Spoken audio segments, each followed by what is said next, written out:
have you introduce Fly to us. Great. Thank you for being here. Thank you for having me. I was a law student just over 10 years ago at Stanford. My dream was to be a prosecuting attorney, to help put people in jail to make the world a safer place. And I volunteered in juvenile hall, and I met 15 and 16 and 17-year-old boys who are looking at 10, 20, and some life in prison. And over, their statements to me would start with, if only. If only someone had cared about me. If only I had known how serious the consequences were. If only I had been given a chance, I wouldn't be here. And their faces and their voices began to haunt me. And I decided I needed to do something different. I needed to help. So I put them in groups and said, can someone like me prevent other kids from ending up where you are? And they said yes. Go teach kids about the law to help them understand the consequences. We do that at Fly. Give kids role models when they don't have one to help show them how to live different lives. We do that at Fly. Give kids a chance to give back to their communities, because once they mess up, they're written off by society as just being delinquents. And we do that at Fly. They wrote my letters of recommendation about 10 years ago, and with an initial grant from Soros, $32,500, we started Fly.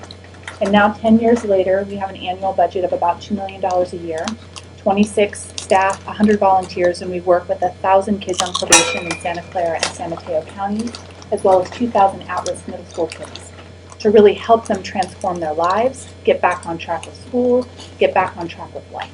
And we do it for less than 1/10 of the cost of incarceration.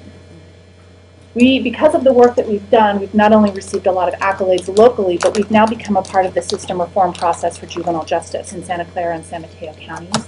And recently we were inducted as an Ashoka Fellow and joined the social entrepreneurs with recognition that what we're doing is repeatable, it's scalable, and it's important to a national issue of crime and delinquency. Thank you, Christa. Hi, I'm Janet Knipe, and I'm the Executive Director of the National Foster Youth Action Network, and I'm also very happy to be here, and thank you for inviting me and convening this wonderful panel. And I'm wondering how many people in this room have a personal connection to the foster care system. Does anybody have a personal connection to the foster care system? How many of you know that foster youth have twice the incidence of post-traumatic stress syndrome as veterans of the Iraq War? Wow. Does anybody know? Oh. We know now. You're no different, really, than policymakers all around the country and the general public. That's the reason that the National Foster Youth Action Network exists. This is an invisible population, foster youth are. We feel that it is essential that foster youth talk directly to policymakers who shape their lives. In order to do that, we need to train them to be advocates and leaders in their own communities and to have the esteem and the confidence to be able to carry on those conversations with policymakers. The Action Network then is an organization that helps young people in the foster care system, young adults, and teenagers to transform themselves into leaders and advocates for change in their communities.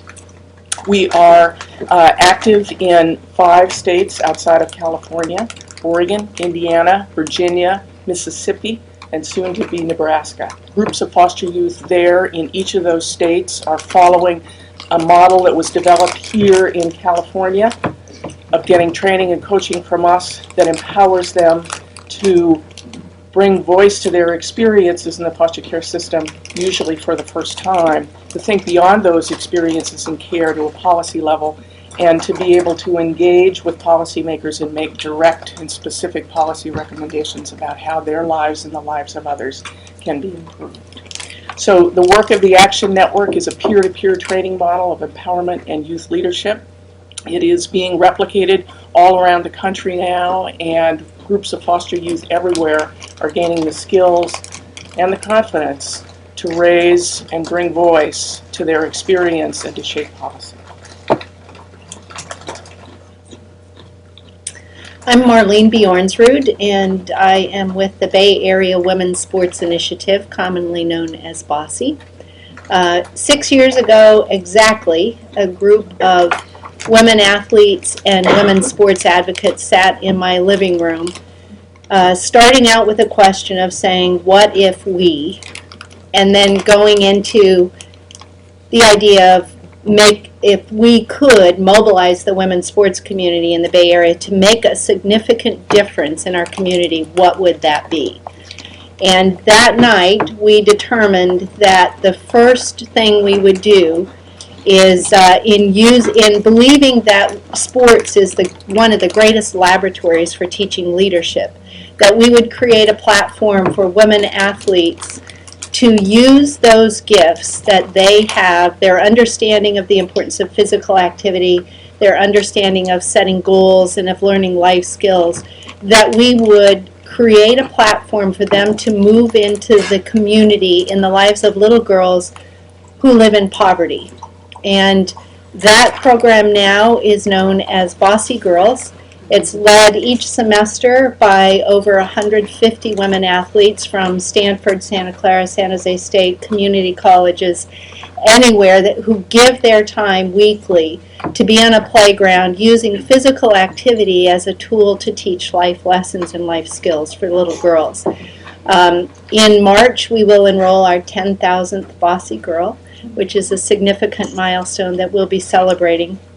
Stemming from that program, then, the idea of athletes who could use physical activity as well in the lives of the moms and the women in the community who surround the little girls. That program is now led by a Latina athlete from U.S. Track and Field, and she speaks Spanish and English and has now around 300 to 350 women each week involved in physical activity, nutrition lessons, and also learning life skills. And then the third program, a beautiful Paralympian, the top wheelchair tennis player in the nation, came to us and said, what about kids who look like me? And so we began what we call Bossy Rollers. And Rollers is for kids with physical disabilities, but just recently has expanded to kids who need to learn to roll with whatever life brings them. So we now have a program for kids with cognitive disabilities, Down syndrome, a number of conditions, and we're launching a program for kids who are deaf, who will also be led by a deaf soccer player from San Jose State. So that's who we are. That's what it means to be bossy. That's great. And all of this is what it means to be an SBA grantee. Aren't they incredible? I think for partners, it's so amazing to look at you three and just see, what we've invested in, what amazing work they're doing. So, pause. All right, now let's do questions. The first question I have for you guys, and let's start with Marlene and go this way. Tell us about what's the greatest challenge that you face with your population of at-risk youth that you are working with. And I saw in big bold letters you said you'll stop us after 2 minutes. So I'm anxious to see how you're going to do that. Spelled the other way, though. I would say the greatest challenge that we've really had to learn is what poverty does, in particular, to the life of a little girl, which we've learned is very different than how it impacts a boy. I think we've also learned that our entry into the world of Title I elementary schools is physical activity, but the challenges are way beyond anything that physical activity is going to do. So we believe that our biggest challenge is that we need to listen, we need to be all ears, we need to be all eyes, and not feel like we have the answer, but that we're part of the solution to making their lives different and making their lives better. I'm going to stop there because you're going to throw something. Perfect. I would say my greatest challenge is getting the general public, people like you all, to understand who foster youth are. Just as I said in my opening remarks, so little is known about them. They are an invisible population. They come into care through no fault of their own, and I believe that when they do that, all of us have a responsibility to them as parents. Their lives become very chaotic at that time, and we don't have good outcomes, just the one statistic that I shared with you early on points that out. So I feel so strongly that the grim outcomes that we have from young people coming out of the foster care system are a result of poor policies and not bad kids. And that all of us can play a role, as any parent would, to try to help those young people succeed. They have the same hopes and dreams as our own children. They need to have the same opportunities as our own children. So the work of the Action Network, in part, is educating everybody about a population of young people who fade away, who we don't know, who we don't understand, and for all of us to understand that there is a way that we can connect with them and to support them. Just to give you an example of our work and how struck people are by the youth that we're working with. Just last weekend we were training in Oregon. We did 2-day training with a group of foster youth there who then went to their capital and met with 20 different legislators. The president of the Oregon Senate came to them at the end of the day and said, "This is the best thing that has happened to Oregon foster youth in a long time. I have learned so much from you." That's why it is so important that everybody gets to hear from foster youth, and that's my biggest challenge. Our biggest challenge at FLY is raising the resources that we need to meet the demand. Every single program at FLY has waiting lists. Neighboring Bay Area communities are asking us to come. But government dollars to do work with criminal justice youth are incredibly limited. And similar to the challenge I think that Janet is facing, while our population might be visible, the visible part is not good. And the public perception as to who these kids are is that they're super predators, they're horrible kids. I've been doing this work for 13 years as volunteer, as staff member, and I've yet to find a kid that was born bad.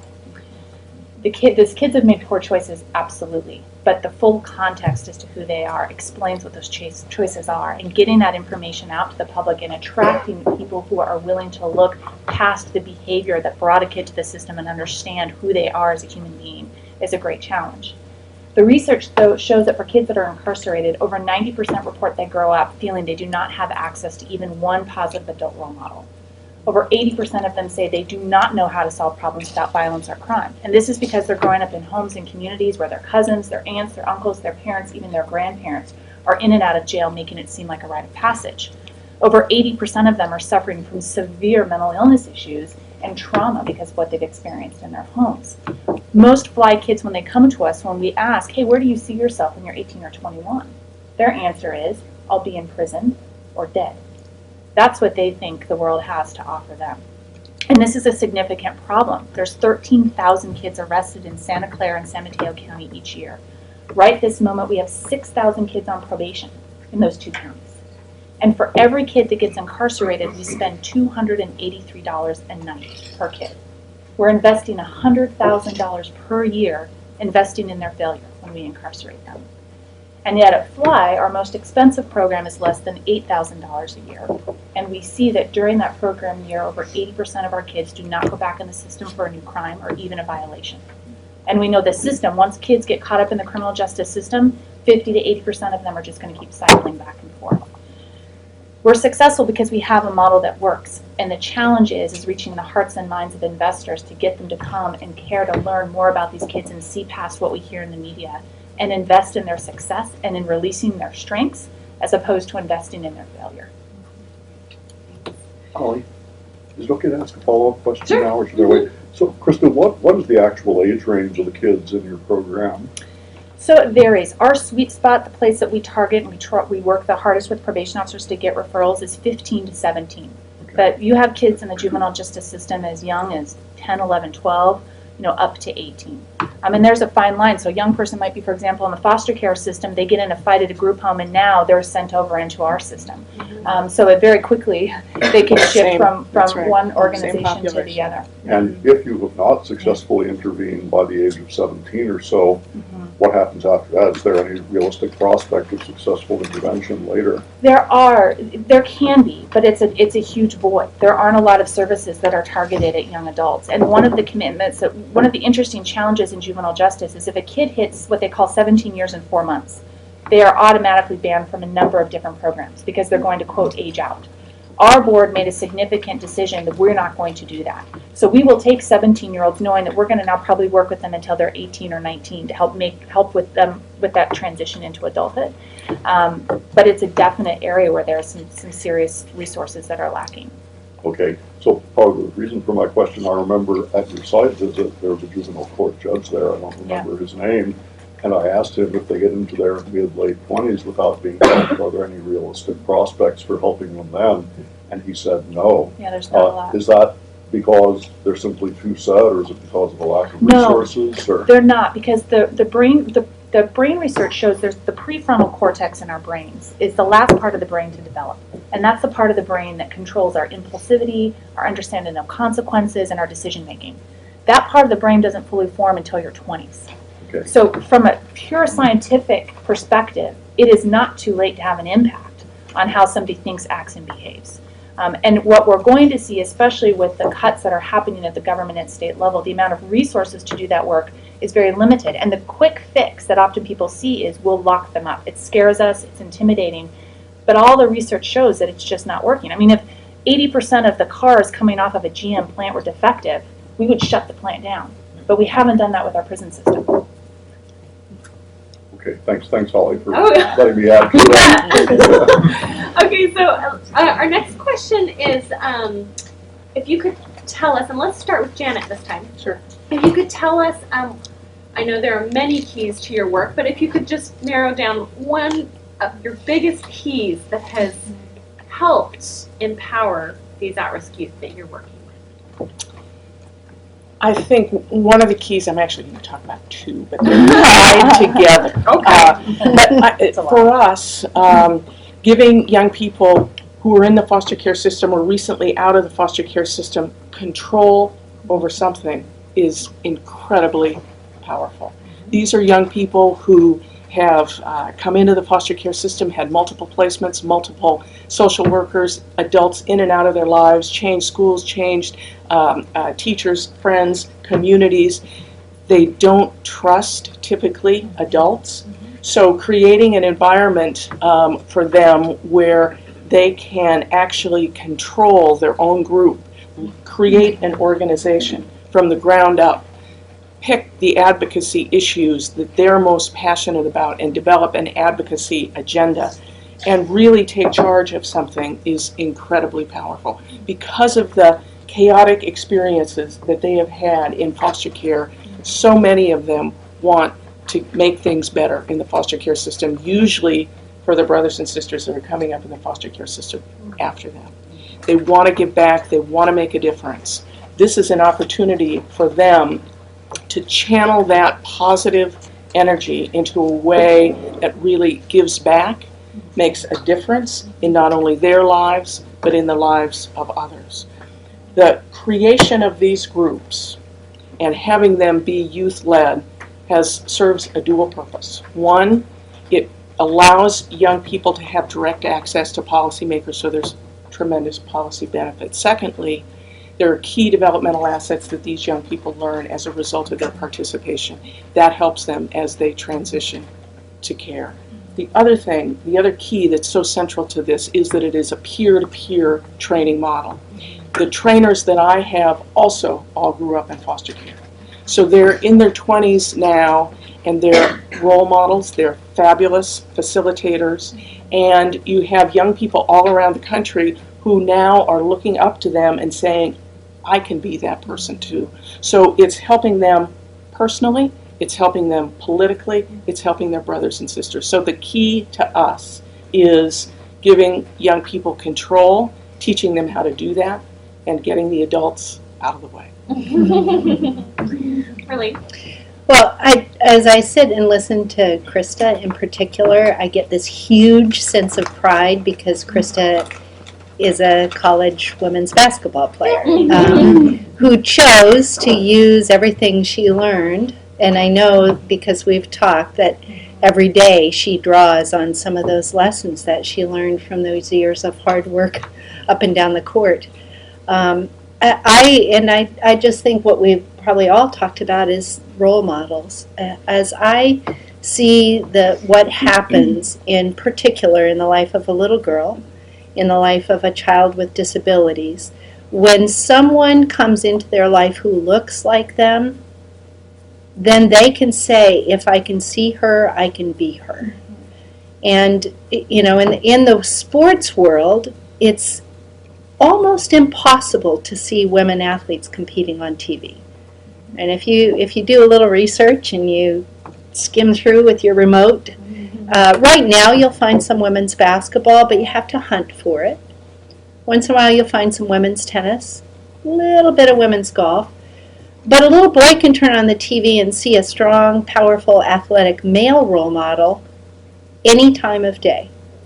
ESPN now broadcasts men's paintball championships where they shoot each other with paintballs.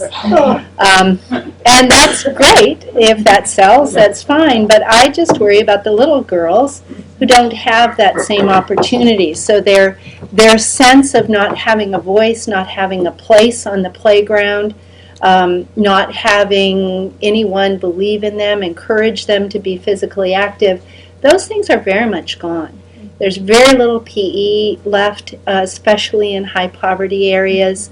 Everything has come down to academic intervention, which I believe is so important. But if you want to talk about the brain, the prefrontal cortex, how exercise stimulates that and helps kids make healthy choices, helps them to learn, help them to grow, that's gone out of high poverty schools. So I just think that the magic that happens when the athletes arrive on a campus is incredible, and it has nothing to do with who that athlete is or how successful they are, because Brandy Chastain, who is one of our founders and is one of the more recognizable women athletes in the world since the '99 World Cup, can walk on a campus at the same time as the judo athletes from San Jose State, and I bet you didn't even know they had a team, women's judo. Those girls will flock to those judo athletes and leave Brandy in the dust. It doesn't matter. It's all about authentic, very real relationships, and that's where I think that is the secret to empowerment for us. And it continues to be about, if I can see her, I can be her, and to have thousands of little girls have that opportunity in their lives every week is amazingly significant to me. If you asked our clients, they would say Fly cares, and they care about us when everybody else has given up. But what's behind that caring that is the most important part for us about empowerment is that we care in a way that's repeatable. We care in a way that's strategic, that's based in best practices, in brain research, in change management, and motivational enhancement therapy, so we can train our role models and volunteers how to care in a way that's going to make a long-term and sustainable difference. Recently, it's been great. We formed a partnership with the Thrive Foundation, and we're one of a handful of organizations that's working in the United States to take the best practice research in brain development and adolescent development and put it into practice. And at Fly, what we figured out about empowerment is we have to take a young person from not even owning that they have a problem to owning it, to believing and wanting to change their life circumstances, to then believe that they have the skills to do it, and then have the sustainable support to make it happen. And so what we've done very strategically with how we lay out our programs and our services is to move a young person through that change management cycle. And I think for any of us, if we take a moment and we think about change, change is hard. Think about the hands-free law and how much that wreaked havoc on our lives, right? And that's a small change. Now imagine if I come to you and I say, you need to change who you hang out with, you need to change what you want to be when you grow up, you need to change what you do every day after school, you need to change how you think, how you feel, which is essentially what the juvenile justice system is doing. It overwhelms a young person and they shut off and they disengage from society, which costs us as taxpayers a whole lot of money. We figured out the way to engage them and to give them the confidence and the skills and the ability to really make that change happen. The key part of that also is having the confidence that despite the circumstances that our young people are in, change is possible. There's great research on what's called adolescent development. And the way that I like to think about it is like this. If a young person is like a glass ball, if we drop the ball on the ground, it's going to shatter. But if we encase that ball with rubber band after rubber band after rubber band, it's going to be dropped. There are going to be obstacles, situations that we wish we could just yank them out of that they wouldn't have to experience. But now when it's dropped, the ball won't shatter, it will bounce back. So at Fly, we strategically look at a young person and say, what are the rubber bands you need to be successful? Is it a role model? Is it a constructive way to use your time? Is it a sense that you know how to solve problems on your own? Let's put rubber band after rubber band after rubber band, so when you hit that ground, you can bounce back. So my last question, and then it's open to all of you, is what is the most important thing that we in the room, or any donor or volunteer or average person who cares, can do to help the at-risk youth that you're working with? Let's start with Christa. The most important thing you could do for our kids is to care about them, to talk about them, and to get other people to care about them and be willing to learn about this issue. These are kids that when I talk to folks about what we do, there is a large segment of the population that will say they're not worth the effort, they can't be reached, they can't be saved, forget about it. And that has to change because these are kids. I'll give you an example. James, like a client, many of the clients we have. James was born into a family. His father was a gang member. His mother was a drug dealer. As a toddler, he saw his mother cooking drugs in the kitchen. His job as a toddler was to open the door for his quote-unquote uncles who would come in and buy drugs.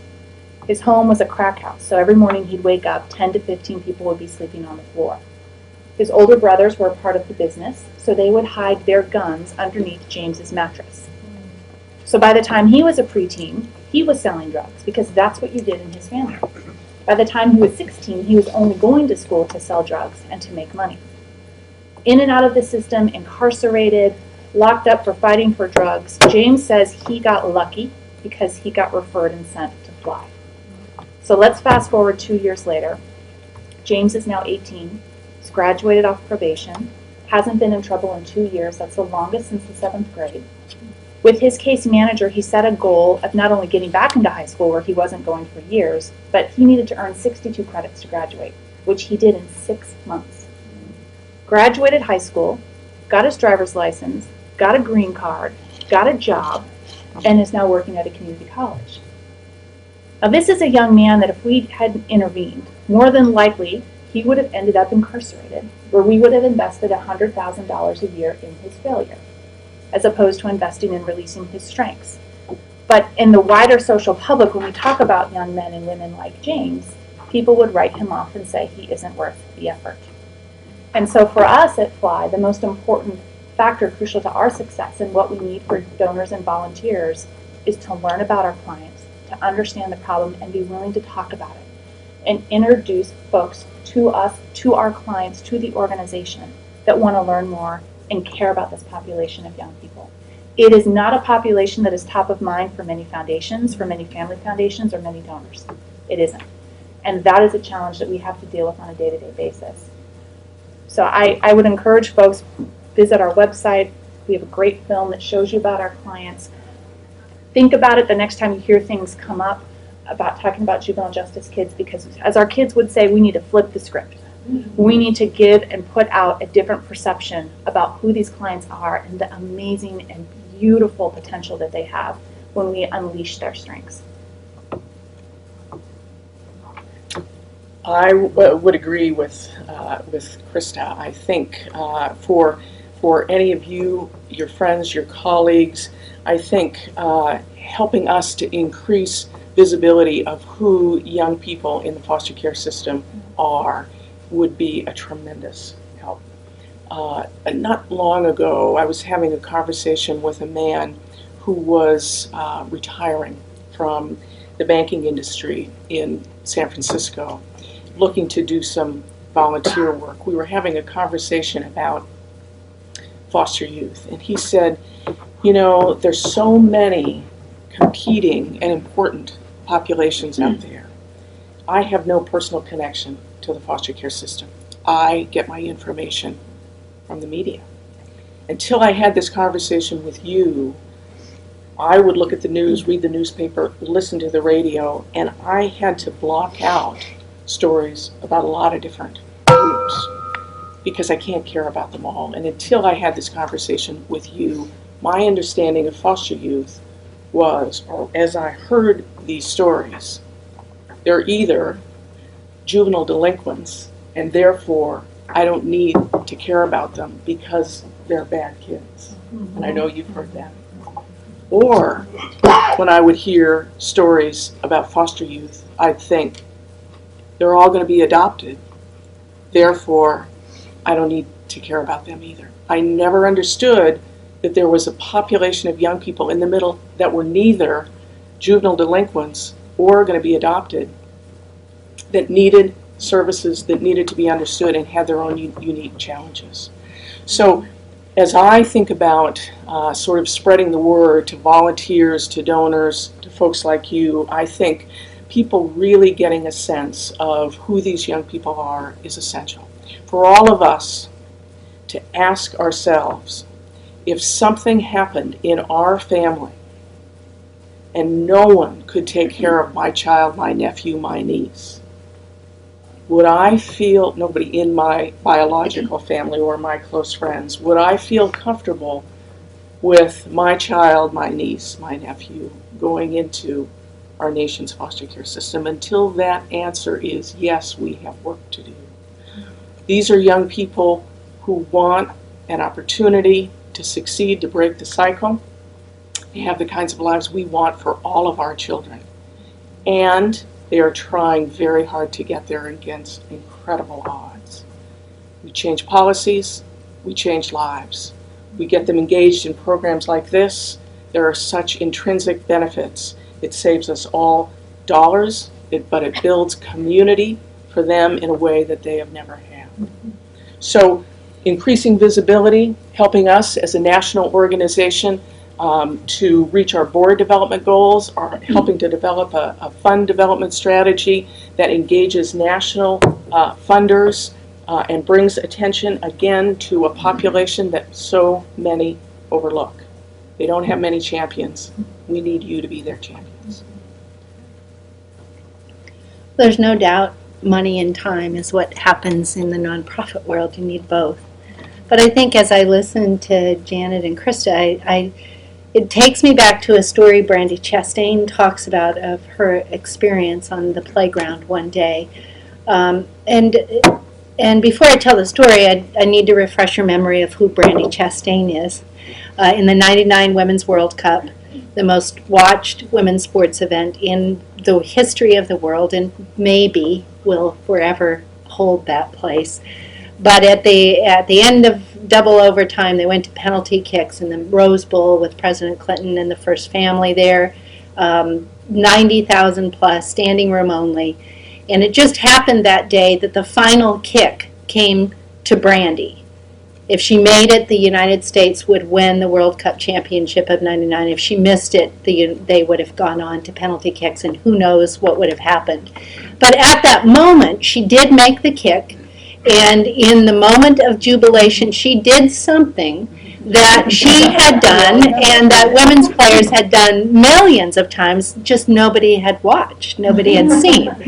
But she, what? Ripped off her jersey. Just like the guys all do, just like the invisible women do. She ripped it off in what she calls a moment of insanity. And no, it wasn't a ploy by Nike to sell more of their sports bras, because Brandy shouldn't have even been the one taking that kick. But Brandy has forever been known as this woman who celebrates. And that picture, it's the first time in history that an athlete has been featured on the cover of Sports Illustrated, Newsweek, and People all the same week. So it was a significant watershed moment for all of women in sport. No matter what you've ever played, that was a moment to remember. So Brandy is known for celebrating. Well, then put that same Brandy on the elementary school campus of Washington Elementary in the Washington, Guadalupe area of San Jose, the poorest community in Santa Clara County. Kids have nothing. And we had more than 100 little girls, bossy girls in the playground, all in their little bossy girl shirts. And Brandy felt like the day was kind of going a little slow. The energy level wasn't very good. So she gathered all the girls in a giant circle, which is very much like herding cats, but she was able to do it, stood in the middle and said, "Okay, Who wants to come to the middle of the circle and show us your greatest celebration? And one little girl immediately raises her hand, runs to the middle of the circle, and Brandy says, okay, what are you going to do? And she froze. Literally just froze. And Brandy said, I'm standing there going, now what do I do? There's 100 girls waiting. So she said, okay, how about if I show you mine? And then you do it. So Brandy pulls off this goofy, weird thing, and kept her shirt on, but, kind of yay. And all the girls, 100 girls going, yeah, cool. So she looks at the little girl again and said, okay, are you ready? But nothing. Froze again. So Brandy just kind of got down eye to eye and just said, you know what? You can do this. I know you can do it. It doesn't matter what you do, but I'm with you and I know you can do it. And she said in seconds, this little girl busts off this Mary Lou Retton backflip, just went crazy, and the place went wild. 100 little girls pounding each other on the back, high-fiving, and then went back to normal, went back to Bossy Girls. As Brandy left that day, she's leaving, and a little girl, she feels somebody pulling on her sweatshirt, and she looks down, and here's this little girl. And the little girl looks up at her and says, thank you for not giving up on me, in very broken English. And she spoke almost no English, but she knew enough to say, thank you for not giving up on me. Well, to me, that's exactly what this is about. It's about saying for you all and for our community as a whole and for our government and for everybody else that there are kids who are invisible. And the great majority of people don't care. And the great majority has given up. On the kids in flight, on the great kids in foster care, on these beautiful thousands of little girls on playgrounds that you can drive by and you have no idea what's going on in their lives. So to me, that's kind of the umbrella that says, don't give up. Just simply don't give up. And if that tugs on your heart, it means you have to do something. Whatever it is, it almost doesn't matter, but you have to do something. So, thank you. Question. Can we just go home now? All right, now we're lucky enough to get to ask whatever questions we want of these amazing leaders. Janet, my mom came to be aware of a situation in Utah where a number of, in this case it was young women, girls, were coming out of foster care situation, but because they were 18, the government check stopped, and so the people that were their foster parents just went, get out, and the kind of people that would do that probably had not necessarily spent a lot of time preparing these people for that. So this group of girls was able to move into kind of a residential care, and then people started mentoring them. But is that fairly common in the foster care? Yes, it's very common. It was until very recently here in California, all young people would exit the foster care system at age 18. Now, think about your own children, young adults, again, friends, family, members. Could they make it on their own, become completely self-sufficient at age 18 in today's world, in the Bay Area or anywhere in California or in this country? Could they do that? Think of all the chaos that young people in the foster care system have had. Difficult, troubled childhood, families struggling, being removed from that chaotic life to something else entirely, perhaps living with strangers, being moved so many times. So you have all of that inconsistency, all that chaos, and then you're expecting young people to become self-sufficient at age 18. The research shows that the average age of stability, anybody know what it is? And stability in this sense is you're not couch surfing anymore, and you're not having your parents do your laundry and contribute to Is it your different for girls and boys? food budget. 25? Is it 24? 25? 26. Now that research was done many, many years ago, long before the boomerang generation long before this current recession. When the research is done on this period of time, who knows what it will be. It will be much higher than that. So we're expecting young people who've had tremendous chaos in their lives, no consistent adults, to exit the foster care system at age 18 and become self-sufficient. This is one of those failed policies that if the general public knew that and thought about it in relation to their own family, wouldn't you be outraged and say, we can't do that anymore? It has been a tremendous personal cost to these young people, a tremendous community cost to all of us. That's part of the reason why we have such poor outcomes for young people as they're exiting the foster care system, and we all pay a price for that. So yes, Utah, you still exit at age 18. California and some other states now, it's 21. Only 21. Yeah. So we're heading in the right direction. When they exit, what are their options? Well, some stay with foster families. So there are a number of foster families who don't care about that, and they're wonderful in their devotion to these young people. If that doesn't happen, the majority of the adult homeless population has a history in foster care. So many of them end up at least part of the time on the street. That costs all of us tremendous toll on them emotionally.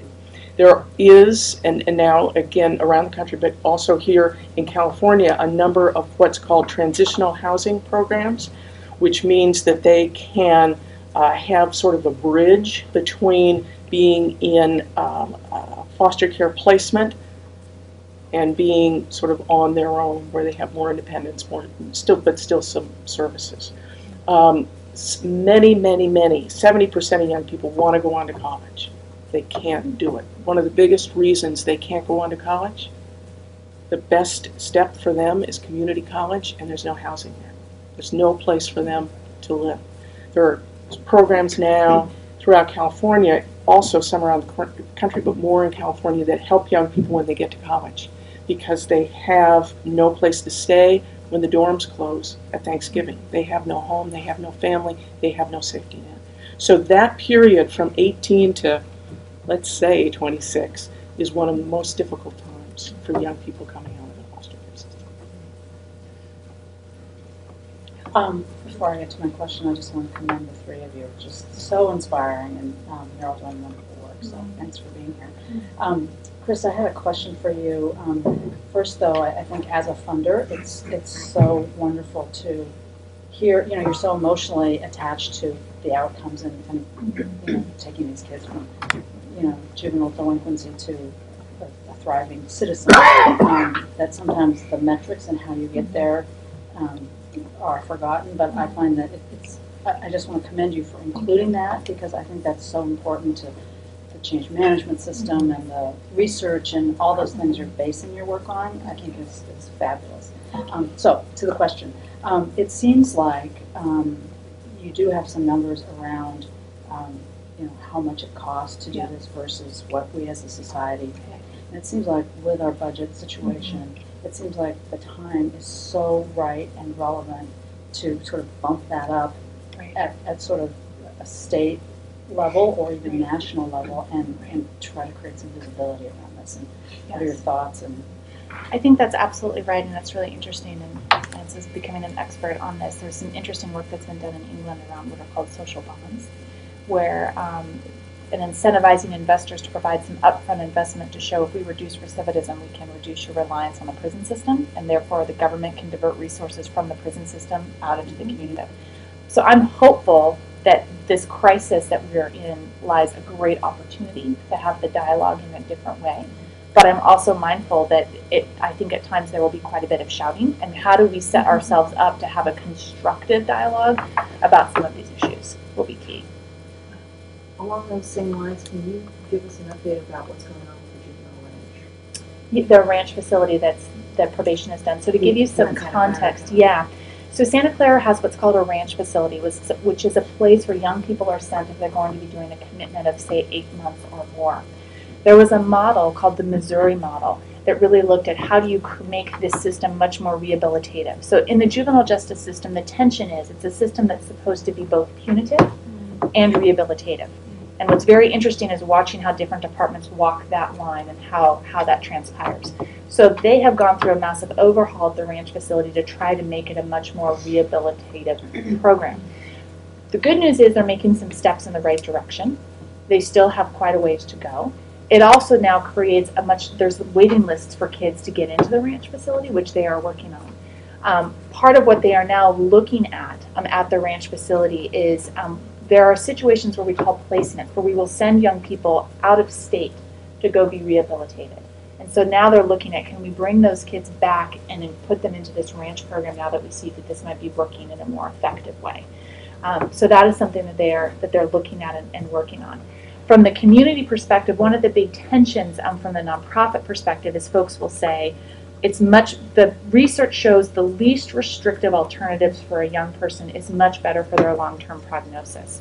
So as opposed to sending them to a ranch facility, no matter how fantastic and therapeutic it might be, the best place for them to be rehabilitated is in the community with extensive wraparound services. And this is where we get into tension with the prison guard union, correct? Right? And how that works.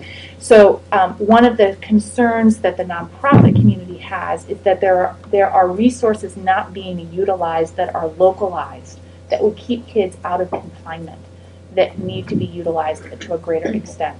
So it's one of those tensions where we want to commend the system for moving in the right direction, but we also don't want to be reliant on incarcerating our young people to get the best possible services. We don't want to graduate them up into incarceration to get them the help that they need. Does that answer the question? Yeah, I'm some background. I'm chair of Kids in Common. Yep. And Dana Bunnett Yep. spent a lot of time on Yeah. juvenile justice issues Yep. and trying to get people from sending, raising the age at which kids will actually go to juvenile hall or go to the Right. ranch, because Right. they were sending 10, 11 That's right. year olds Well, there. It and- was ridiculous. Yeah. I just saw her yesterday, and it's interesting because our new Board of Supervisor in Santa Clara County, Dave Cortese, has announced that this is the year of the child, and really put a challenge to our system to not incarcerate people, to not incarcerate kids under the age of 16. And so it's going to be interesting to see how that plays itself out. The next year or two are going to be fascinating in the juvenile justice system. There's a lot happening. Christa, following on, prison guard discussion, it seems to me, a number of private industries have faced similar issues over the years. I can think of the airlines 7 or 8 years ago who basically had to downsize 30% to survive. I'm sure there are others. Are there any, lessons or findings from what's happened in the private sector that, might help with what you're dealing with? I think that's a good question, and I think we're going to have to find out the answer. We're going to be forced to look at those answers very quickly here, because when the county, for example, Santa Clara County is looking at the number changes. This week it's about $250 million deficit. Right. The only way they're going to deal with that deficit is by reduction of county staff members. So I think this is going to be a time where a lot of that is going to be looked at, and I think that challenge is that there's a lot of fantastic people in the system. I mean, there are a lot of really well-intentioned, good probation officers who do good work. And so it's one of the things at Fly that we really try to be mindful of, is that the solution, there isn't a magic bullet that's going to fix this problem. And we don't see that there's a demon, right? That it's very easy that that's the bad person or the bad guy or the bad group. Right. So we have to be willing to dive into the complexity. A question for Marlene. You mentioned that the little girls are treated differently than the little boys, and I wondered if you could give some examples of what you see in that area. In terms of how poverty impacts I them? think so. You said there are Yes. differences, and I just Yes. wondered what the differences are. Much of the difference is based both on economics and sometimes on culture. So, for example, a third grade girl in elementary school will not be able to participate in after-school programs when her brother can, simply because she has domestic responsibilities. So her job, simply because she was born female, is to help with the housework, is to take care of the children smaller than her. The other interesting piece that we've discovered is it's a matter of safety. So boys are allowed to ride their bikes and go to a soccer field or play after school, and girls aren't. Their moms walk to the elementary school, they walk them home. So and some of that is because then they go home to work, and some of it is that the girls aren't allowed to go home to walk through the neighborhood by themselves. So the other piece that's always interesting to me is when you walk on almost any playground at recess, the boys are out playing and the girls watch. And the girls, some of that creates a sedentary kind of lifestyle. But the other thing is it makes them feel that they don't have an equal voice. You know, I live in a very affluent community, and my girls who are not shy, I have a set of 11-year-old triplets, and they are not shy about most things, and they still report to me that the boys will come and just decide they want that part of the soccer field, or they want Foursquare, or whatever. And they give it up. Girls. Well, my girls don't without a battle, but it's just kind of like, it's just the sense of entitlement. And that's not that's not an economic issue, or, yeah, still. Yeah, I think where the economic part of it comes in is in neighborhoods where there's no money. Girls haven't had those kind of opportunities to go out and say, no, we're going to play soccer too, or we get to play tetherball now. We had one teacher tell us after Bossy had been at her school for a year that we needed to add an element of teaching girls sportsmanship, because now the girls were arguing with the boys over who was going to take the football and the soccer ball out, and I kind of said, go for it. You teach them, because they need to have that. And we talk about two ways of being bossy, and BOSSY means you're bossing everybody else. You're telling everybody else what to do. Bossy, spelled BAWSI, means I'm taking charge of me. I'm responsible for me.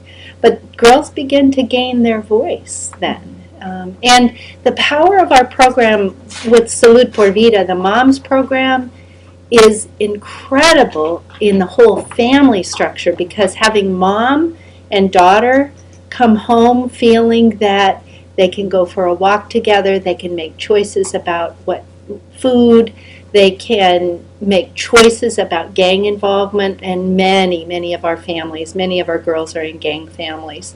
There is a power in just feeling like I'm taking charge of me, and I'm going to make choices for myself, those that are good for me. And when mother and daughter begin to do that together, it has the potential to impact the entire family.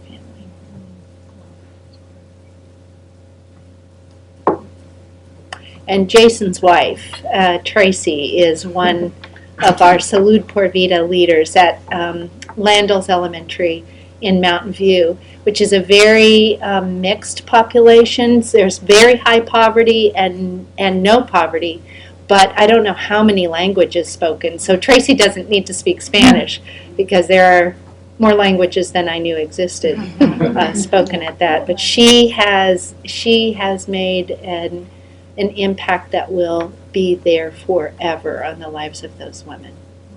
She's really enjoying it. Definitely affected her. Yeah. I just had a question for the group. How do you guys think about collaboration? I mean, so not only for, to take money away, so all the money you want, and you can go as deep as you want in your own program, but how would you think about collaborating to have additional impact, either at your point of intervention or handing off to other groups, after they aged out of your programs? I mean, how do you individually think about collaboration? You mean between the three of us? Yeah, well, no, not between the three of you, but individually. I mean, just because for I your could own see. Organization. Yeah, no. I mean, I think. Let me answer that question in a second. But I think what we're talking about here is so similar in terms of building esteem, and part of what works in our world is bringing in a leadership component, which is the same as you're talking about, and which is the same as you're talking about. And so that chemistry that happens when you get young people engaged in activities that they've never done before is extraordinary. So, but in terms of collaborating, in our communities, each of our state groups is already collaborating with partners on the ground. Our model is to partner with community-based organizations that are already steeped deep in their communities. So the foster youth groups that we work with are also engaged in a number of other organizations and working with youth. So one of the things that I think is important as a national organization is that we engage ourselves. We don't come in and say, this is the way you have to do things. We really rely on what's happening on the ground, key stakeholders, key leaders there, and the youth to identify what the issues are. So it brings us into their world in a way that I think fosters that collaborative spirit. I think that there's great things about collaboration. I also think at times it can be much more difficult than it might imply. And I can just speak from our own experience. One of the things at FI that we're really looking at is from an educational perspective. How do we really help set our kids up for better educational success? And as we look out at the landscape, our kids are the ones that have been kicked out of all the great nonprofits that are doing great educational tutoring programs. So trying to find, for us, developing, and it's a debate we're having and we're going to continue to have at the board level, is it our responsibility to develop that competency? If we don't see it out there in the landscape in terms of there's another organization that has the capacity to work with our clients in a way that's effective, and this isn't their population, it's a challenge. And I think that's one of the blessing and the curses when you have a niche in a population that other people aren't serving. You're doing something really important, but it makes the challenges of collaboration all that more unique. And I think, especially right now, I think on the one hand, while collaboration is an answer to some of the budget crisis, it's also a time when people are becoming very laser focused on what they do best and what they do really well. And so there isn't, the way that the nonprofit funding models are set up, you're not incentivized to experiment or do R&D during the times when you absolutely should experiment and do R&D. And so I think that that's one of the really great challenges in our sector that needs to be addressed. One of the things that we have also learned, we have done collaborations with other organizations in the past and run joint programs, is how important it is to spend a lot of upfront time making sure that your values, your mission, and your culture is really aligned in order for you to be effective and impactful. And that's something that we are very mindful of. That being said, in terms of the wider community, there are some fantastic collaboratives that are going on that I don't think a lot of people know about. I mean, for us, our relationship with the probation department is a really key collaboration that a lot of folks don't realize. When we call probation officers and say, hey, here's what's going on with this young person, here's what they need, or they will call us and say, I can't figure out what's going on with Jose, can you give me some insight? So I think looking to collaborate with quote-unquote unlikely allies often is a really important place for us to be thinking about, is where are those unlikely partnerships, might be on paper, that really can be incredibly effective and impactful. So I think it's a really interesting issue with a lot of different layers that we need to be paying attention to. I think Bossy learned, or actually believed from day one, that we need to be a team player, that we needed to be one player on a team of people trying to impact a community, in particular little girls. We have two very natural collaborative partners. One is the principal. We're in 21 elementary schools, and every principal, we have worked incredibly hard to build trustworthy, reciprocal relationships so that they know they can call us to speak to PTAs, to come to a parent-teacher meeting, to come to a health fair. Whatever they need, we are committed to that school community.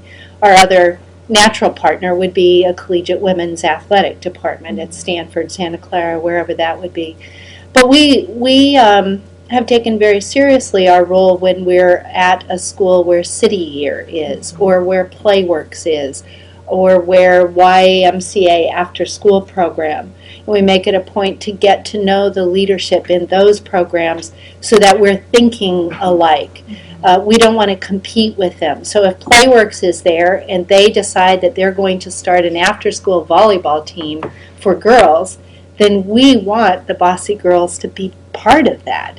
Playworks, their founder and I have met, and she just says to a person, every Playworks staff who is on a campus where Bossy is says, please keep Bossy here, because when Bossy's here, we have less challenges getting girls involved. When Bossy's not here, it still is like pulling teeth because they fall into their traditional role. So we work with them and think about that. Just this week, I had a fascinating conversation with the head of Somos Mayfair in Alum Rock, who said we are going to spend next school year focusing on the entire community around Cesar Chavez Elementary School. We want Bossy to be part of the collaborative, and we're not there right now. And he said, but I want you to think of something. I want you to think about being open to letting boys in the program. I said, so Bossy girls with boys, I just said, help me understand this. And he said, the boys in Alum Rock need to see strong, powerful women in leadership. So he said, I'm not saying bring in male athletes. I'm saying have female athletes be the role models for the boys and the girls together. We left knowing that there's lots of conversation over coffee to still be had. But that's it's important to be open, and the board won't even talk about this, so don't worry. We're not ready to even kind of think, how do we do this? Have you had little boys who said we want to come? Yes, participate? we have. We've had all sorts of things. We've had little boys going to principals saying, "Why can't we be Bossy?" Most principals will say, well, you already are. We've had disagreements with boys who will try and disrupt what's happening with the girls, because part of the deal is one afternoon a week it's girls and women on the playground only. And I have approached numerous coaches of men's sports just saying, would you come with us? Would you form a parallel organization? It could be BAMSI, Bay Area Men's Sports Initiative. What can we do? And so far it's not taken root at all. And but here's my concern, and Lance, I love that question, because girls age out. They're in 5th grade and then they go to middle school. There is a huge vacuum for programs for girls, in particular in middle school. It's kind of the forgotten everything in terms of sports, physical activity, after school programs. And I still find myself kind of going through this grief process every spring when we do this wonderful celebration with the 5th grade Bossy girls, some who have been with us since 2nd grade, and know that they're going into this. Middle school was horrible for me. I'm not sure how my mom survived me in middle school. So I grieve about that, and I don't know if at some point does Bossy need to take that on. Do we need to build a curriculum? But we're so limited by the resource of women athletes. That is just it's our most wonderful resource and our most limiting resource. Mm-hmm. Janet, you're now in 6 states. What are the differences you see? There are tremendous differences. As I mentioned before, we're the founding partner, the prototype for this started here in California, is California Youth Connection. There's 70,000 young people in California's foster care system. We're now active in Oregon, Indiana, Virginia, Mississippi, and soon to be Nebraska. So if we just stop and think for a second where those states are around the country, there are tremendous geographic differences. So each group has a different makeup. The majority of the nation's foster care system, 468,000, are young people of color. Those statistics, though, vary greatly across those states, as you can imagine, from Oregon to Mississippi. So there are cultural differences. All of the young people, however, in those groups are pretty evenly balanced between male and female, although there are more young males now in the foster care system. So we are encountering cultural differences. We're encountering differences in the amount of services that exist on the local level. Again, each one of those states has a tremendous budget deficit, So services have already been cut for foster youth in the last few years during this difficult economic time. There is also a cultural difference around the acceptance of youth voice. One of the things that happened in California as a result of the success of California Youth Connection was the institutionalization, the expectation that young people in the foster care system would be engaged with policymakers in Sacramento and locally in 30 different counties in California. They're expected to be at the table. That doesn't exist. That cultural expectation does not exist in other states around the country. So in Mississippi, nothing like this exists at all. Young people there are saying to us, we want to make this happen because we want to be first in something instead of Mississippi always being last in something. So there is a tremendous uphill battle they have in Mississippi in being recognized and brought to the table in a meaningful kind of way. In Virginia, the differences are a lack of willingness on the part of the local Department of Social Services to really embrace the notion of bringing young people in to talk to them and listen to them in any real kind of way. So the resistance there, quite different from what we have in California, quite different from what they will have in Mississippi, but the department is resistant to even letting young people in the door. So each group has tremendous challenges in their own right of being recognized and heard. In our work, it's very important for us to build those relationships on the local level and to understand that local landscape and to help support youth step into their role, meet them where they are. Some youth have never even met other foster youth. They've never come together as a group before. They didn't realize there were other foster youth in their school, in their town. And so the idea that they can come someplace for the first time, talk about their experiences in care, and then have the opportunity to take those experiences and share them with very influential stakeholders is beyond their wildest dreams. So again, that's very different than some other places where youth have been organizing already. One young man last Monday, after they did all of their meetings with the policymakers in the Oregon Capitol, we were doing a debrief, and he said he couldn't quite get the words out, but he said, I have been waiting for this all my life. The opportunity to be with you all is what he said, and to know we have made such an impact on legislators means everything to me. So for him, it's an awakening process, and the training, the coaching, the support that we provide has to understand where he is and where his group is. It's quite different than where the California group is or the Indiana group. So there are all sorts of challenges that we're encountering to help them think strategically about how to be effective and how to organize in a sustainable kind of way. So for us, the cookie cutter approach does not work. Each training curricula that we come up with and each coaching model is a variation depending on what those differences are in every single group. But the essential thing is to understand the youth in the moment where they are and what that first step is towards leadership.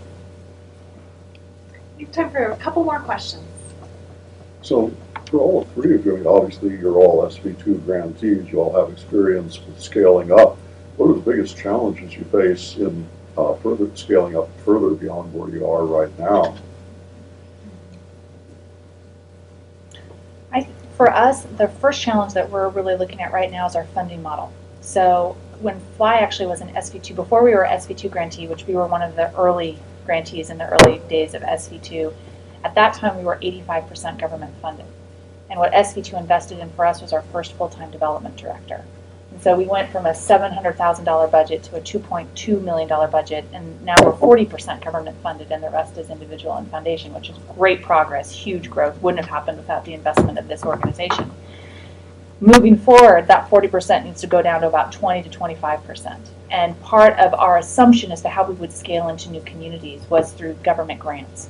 And in looking at the landscape in California, that's not realistic in the next 1 to 3 years. So for us, the challenge for step number one for scaling is flipping our funding model and increasing our investment from foundations and individual donors to help us get to the place where we can do that.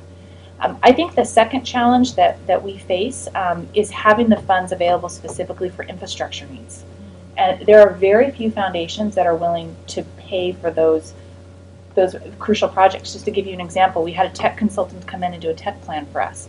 Of our 28 computers, 26 are 3 or more years old, with most of them being 5 to 7 years old.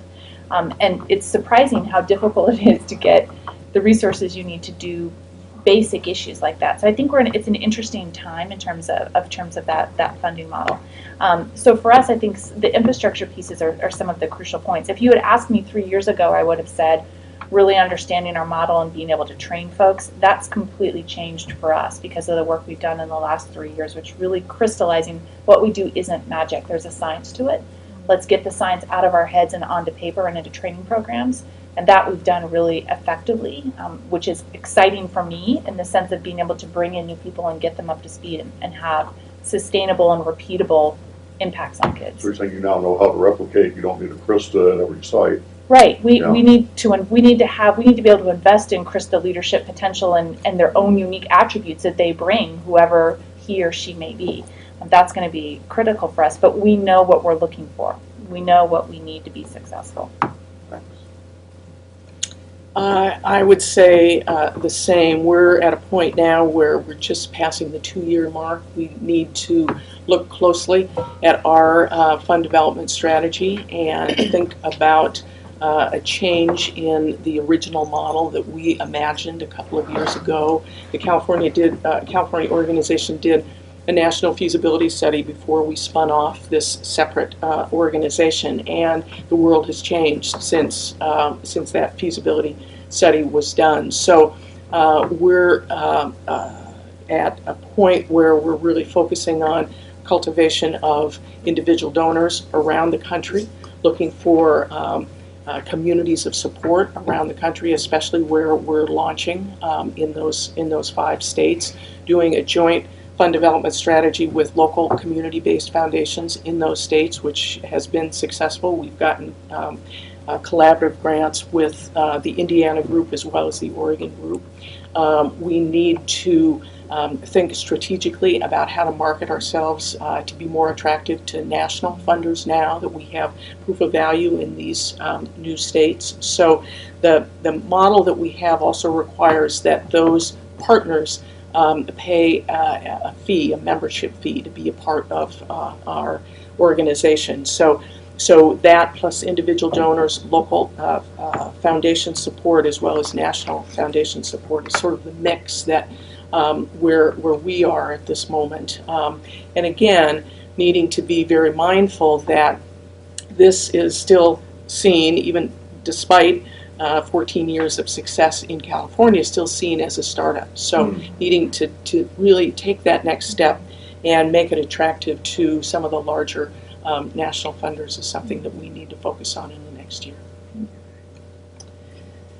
You know, I need to keep remembering that Bossy just turned 6. And,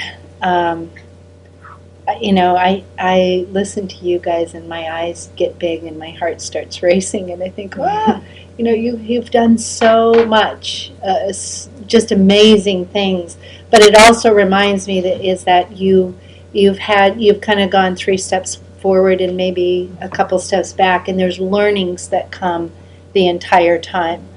I have moved into this interesting realm within myself that I'm not worried about money in terms of our reach. I believe the money comes when the work is right and when the time is right to move into an area. I worry more about our model being based on the willingness of collegiate female athletes to volunteer their time. And this, a very interesting, unforeseen thing has happened in that as universities face budget issues, they are cutting back on classes offered. So the athletes are now having to take more afternoon classes than they ever have because there aren't options. So, for example, at San Jose State, we have always had women's basketball involved with us since day one. Now they don't know if they're going to get the classes they need, so it changes everything. So there's a big growing sense that we need to, in order to really expand and meet more needs of kids, we need to broaden our definition of what is a female athlete. And engage far more Tracy's of the world. Tracy's not in college anymore, but Tracy is a tremendous female athlete who has great capacity to impact lives. Anne is a tremendous female athlete who happens to turn 50 today. It's a big day for her. But Anne, played women's tennis at Cal, continues to be a competitive athlete, and has great capacity to be a great role model. So that's part of what really is mulling around, that's being forced by the fact that many of our college athletes are now either having to take classes in the afternoons when they don't have practice or having to pick up a job because they need resources. So it doesn't mean that they can't be involved. That is who we are. Without them, we don't have Bossy. But do we need to expand that definition and get more Anns and more Tracys involved in our work? And then how do you find them? Where are they? And how do we engage them in Bossy's community? Would you be interested or open to high school female athletes? Yeah, and in fact in Gilroy we have both Christopher and Gilroy high schools involved. The challenge there is normally the high schools get done with school later than the elementary schools, and we have to start our program right when school's out in the elementary schools, so that is a challenge as well as transportation. But they have been incredibly good in Gilroy, I have to say. Because I was thinking for a lot of high schools, more and more kids are doing community service, and Yes. in an athlete's off season, that might be. And we do have presentation high school involved every week, every single Tuesday there with the Bossy Rollers. So, and that's a good thought. And again, I think I need to just have more conversations with high school athletic directors as to how we can get through that barrier of transportation and class dismissal time. Some of the schools also get out early one day a week. You can take That's the high true. school kids over. Or, It's a I great don't know how idea. many Los Gatos High is on a block system where they get out early, late every other day. I don't know how common that is. 2 o'clock some days, half the days. Yeah, it's a great idea. It's a great idea. So fabulous. I love this brainstorming, and this is perfect for next steps. As we close, I just want to really encourage all of you who have been inspired or really want to connect with any of these 3 organizations to continue to share your brainstorms of when high schools get out and all these great ideas that are going to take their organizations to the next level. So obviously go to their websites, or if you have any trouble contacting anybody, of course, feel free to go through SV2. The other thing I just want to say is, as we are mingling after, so we have Christa from Fly, and we have Ethan, who's a board member from Fly. We have Janet from National Foster Youth Action Network, and we have Nancy Cannon-O'Connell, who is an SV2 partner and on the board of Action Network. And then we have Marlene for Bossy, and we also have Anne, who's on Bossy's board, and Jason, who served on Bossy's board for a year as an SV2 board fellow. So you have lots of people in the room who you can ask questions to and follow up as we mingle. And thank you so much to our 3 fabulous presenters. And thanks all.